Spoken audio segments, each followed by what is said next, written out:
Donc nous accueillons maintenant pour l'entreprise NJ Green. Non, tout va bien, je crois. Ça va mieux. Pour l'entreprise NJ Green, Colin Lebourda, qui est responsable du pôle acoustique de la direction Business Support, et David Écotière, qui est à côté de moi, qui est directeur adjoint de l'unité mixte de recherche acoustique environnementale au CEREMA. Une unité mixte de recherche qui est placée au sein de l'université Gustave Eiffel. Donc ça va traiter d'un sujet qui est intéressant parce qu'on en a parlé ce matin, qui sont les éoliennes et la question du bruit. Oui, tout à fait. Alors, vous connaissez probablement Engie, j'espère. Vous connaissez peut-être moins Engie Green, qui est le premier producteur français d'électricité en énergie solaire et éolienne. Très rapidement, donc, on agit sur quatre grands actifs d'énergie renouvelable, qui sont donc les parcs solaires, les parcs éoliens, les ombrières, et ce qu'on appelle l'agri-PV, qui est peut-être un petit peu moins connu du grand public, je dirais, qui consiste à mettre des panneaux solaires, de coupler l'agriculture avec le photovoltaïque. Donc des panneaux solaires un peu intelligents qui s'ouvrent et qui se ferment en fonction de la température et de l'exposition au soleil qu'on souhaite avoir pour son agriculture.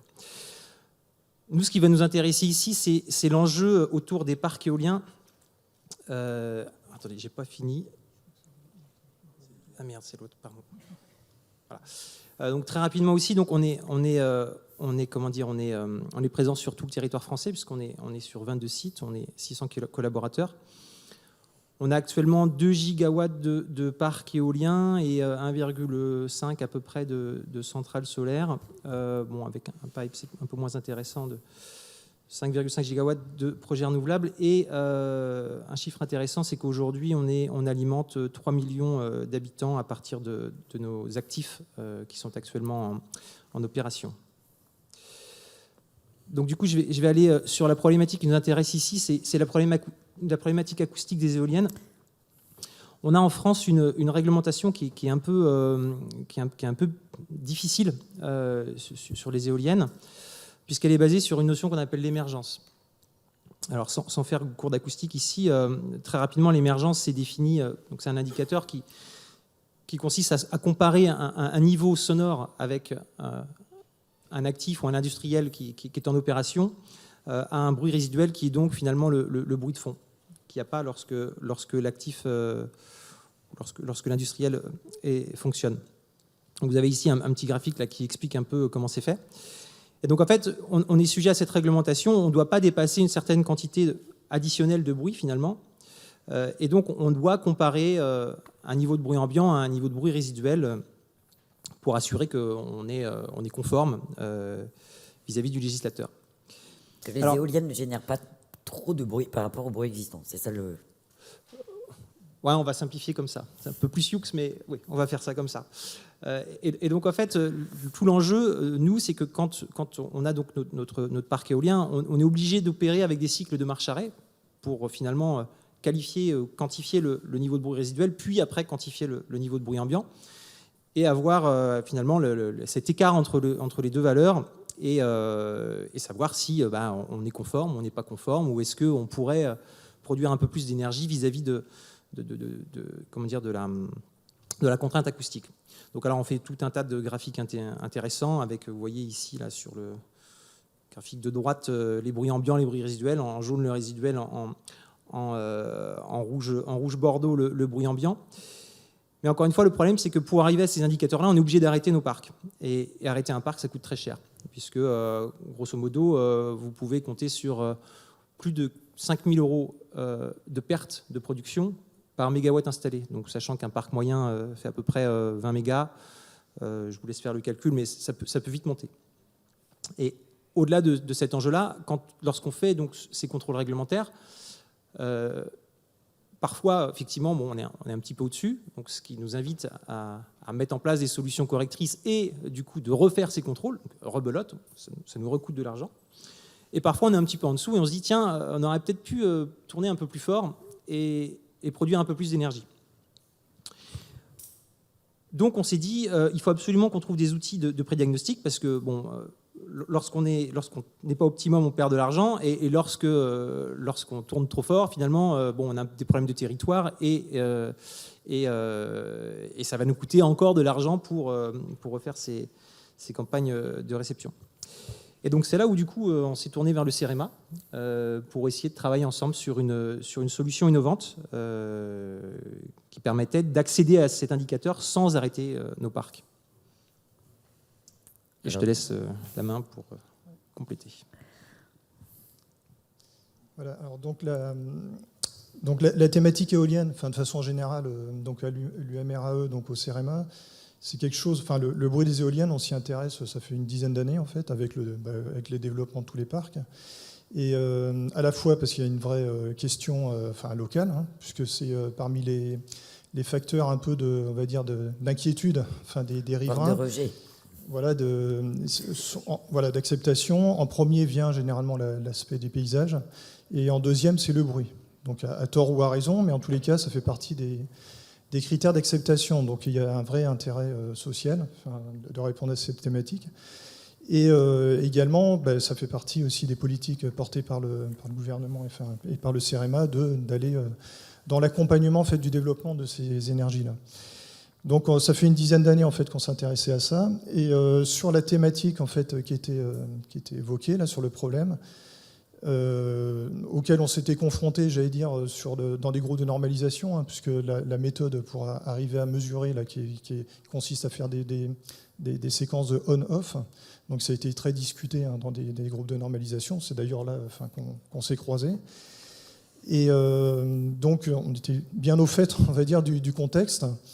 Et lorsque NJ Green donc, est venu nous voir sur ce problème-là, il se trouvait qu'on avait des compétences internes, puisqu'il y avait eu un travail de thèse fait sur la question de la séparation des sources, parce qu'ici, le problème scientifique, en fait, le verrou scientifique et technologique qui est ici, c'est vraiment la séparation des sources, c'est-à-dire dans un signal où j'ai un peu tout qui arrive, en particulier du bruit éolien et du bruit non éolien, comment est-ce que j'arrive à estimer, sans rien changer, de ce mélange-là, la part de l'éolien et la part ce qu'on appelle, nous, le bruit résiduel. Donc la problématique scientifique, c'est vraiment ça, c'est un problème de séparation de sources dans un signal complexe. Et on avait une thèse donc, qui avait travaillé un peu là-dessus, mais dans le cadre du bruit urbain. Donc c'était pour reconnaître de façon automatique, par exemple, du bruit des deux roues, le bruit des véhicules qui passent sur des enregistrements un peu en continu. Auquel cas, on avait des outils qu'on savait pouvoir appliquer là, ça, mais qu'on n'avait jamais appliqué en fait à l'éolien. Donc on aurait pu se dire c'est vite plié parce qu'on a déjà l'outil. C'est pas si évident que ça parce que la caractéristique du bruit éolien est très différente de celle des bruits évidemment du deux roues qui va passer comme ça rapidement, alors que le bruit éolien généralement évolue de façon plutôt lente et a un spectre qui est assez différent également. En tous les cas, on savait qu'il y avait un outil prometteur qu'on n'a jamais appliqué, donc quelque part ça nous titillait scientifiquement de l'essayer. Et c'est ce qu'on a proposé. Et du coup, on a monté ce projet-là. Et ça s'est passé en 2 temps. D'abord, comme on allait vraiment d'abord vers quelque chose d'un peu innovant et un peu inconnu, il y a une première année un peu de faisabilité, de tester d'abord qu'est-ce que ça donne, est-ce que c'est prometteur ou pas. Et comme avec une clause de revoyure au bout de 6 mois, qui était si jamais ça ne marche pas bien, on avait quand même en tête d'autres méthodes plus sophistiquées à essayer. Mais comme ça a marché, finalement, on a renouvelé le contrat de 1 an pour aller jusqu'au bout de cette méthode-là sur les parcs éoliens. Donc ce qui est présenté ici, c'est en fait le dispositif, donc on a vraiment travaillé sur la partie algorithmie, essentiellement. Donc à partir de mesures en fait in situ, donc un microphone qui est placé par exemple chez un riverain. On a des niveaux sonores qui sont récoltés. Donc on utilise après des algorithmes d'intelligence artificielle pour extraire la part du bruit éolien de la part de non éolien. Et on est capable après, du coup, comme on les connaît, de faire la différence et d'avoir ce fameux critère d'émergence. Donc notre part c'est vraiment le bloc du milieu. Sachant qu'après, in fine à terme, Colin nous en dira peut-être plus, l'idée c'est aussi même d'aller beaucoup plus loin, c'est de faire du monitoring en temps réel, parce que si on sait en fonction de tout le temps où on se situe, on peut même imaginer en fait de faire un bridage dynamique, parce qu'il faut savoir que tous les parcs enfin presque tous les parcs maintenant ont des procédures de bridage, c'est-à-dire s'il y a des situations qui ont été identifiées comme gênantes, par exemple chez les riverains, parce qu'il y a trop de bruit, le parc va se mettre de façon réglée. Voilà, baisser son niveau en sonore. gros, il va tourner moins vite, suivant certains critères. Actuellement, les plans sont fixés, un petit peu, pas pour toujours, mais pour des périodes assez longues. Et l'idée, vraiment à terme, qu'avait Engie, c'est à terme, dans le futur, d'avoir un bridage dynamique comme ça, avec quelque chose qui est mesuré chez les riverains. Eh bien, ça peut être réajusté, je ne sais pas, moi, toutes les heures, etc. Ça sera déjà un grand pas par rapport à... Ce serait notre Graal même. Voilà, c'est ça. Voilà, tu parles de Graal, il faut savoir que faire la mesure d'émergence sans arrêt des machines, c'est un peu le Graal de tous les bureaux d'études. Voilà. Parce que, comme l'a dit Colin, chaque arrêt, c'est une perte de production, donc ça veut dire des milliers d'euros qui sont perdus pour l'industriel. Et en plus, ces méthodes sont faites à un moment de l'année, pendant une période qui est tout le temps un peu la même. pas forcément la même, mais naturellement limitée dans le temps, au maximum un mois. Donc c'est valable sur ce mois-là, en supposant que c'est valable tout le temps. Mais alors, en ce moment, le climat change. Alors que là, ça sera vraiment un suivi en quasi continu. On a l'habitude de faire une photographie, du coup. Comme c'est des mesures qui sont longues, c'est plutôt une petite vidéo. Des petites vidéos sur des périodes qui sont les plus contraignantes pour nous. Alors que finalement, on sait qu'il y a une saisonnalité, il y a des choses qui se passent tout au long de l'année avec des bruits résiduels qui évoluent, et donc une contrainte qui évolue. Et si on était capable de s'ajuster en temps réel, nos fonctionnements sur cette contrainte, ce serait vraiment formidable, quoi. Voilà. Donc juste sur comment est-ce qu'on a répondu en fait à la demande, donc on a fait une proposition technique en fonction de nos connaissances, là, et des méthodes qu'on avait déjà en magasin, j'allais dire, qu'on a testé. Et le contrat nous a donné aussi des moyens supplémentaires puisqu'on a pu inclure en fait le recrutement d'un postdoctorant sur 2 fois 1 an, donc j'en ai parlé, avec une phase de faisabilité, une phase de développement. Et ce que je voulais remarquer, si ça a bien marché, in fine, on a eu un prototype qui fonctionnait assez bien, en tous les cas au moins aussi bien que les méthodes actuelles, qui nécessitent l'arrêt des machines. Et donc le partenariat a très bien marché. Ce que je voulais souligner, c'est qu'il y a une équipe d'experts en fait, qui était engagée assez fortement des 2 côtés. Moi, en tant que chercheur, j'ai vraiment apprécié le fait que l'industriel était vraiment impliqué, à la fois sur la fourniture des données, parce que nous, on n'a pas autant de données que ceux qu'ils ont. Donc là, c'est vraiment l'intérêt du chercheur de travailler avec l'industriel, parce que c'est des objets, évidemment, techniques, qu'un chercheur, en tous les cas, le CEREMA ne va pas acheter une éolienne ou un parc éolien, donc on est obligé dans ces thématiques-là de s'associer avec des industriels, et là l'industriel a vraiment joué le jeu, à la fois sur les discussions techniques, sur la fourniture des données, et après sur le test, et aussi pour la validation sur le terrain. Voilà, c'était les clés de succès, je pense, qui ont... Et le CEREMA scientifiquement au rendez-vous. Voilà, Et moi j'ai juste une question parce qu'on arrive au bout, mais cette solution donc, qui a été déployée pour Engie Green, est-ce qu'elle peut être déployée sur d'autres producteurs de parcs éoliens? Alors aujourd'hui, c'est vrai qu'on est quelque part, on est propriétaire de cette solution.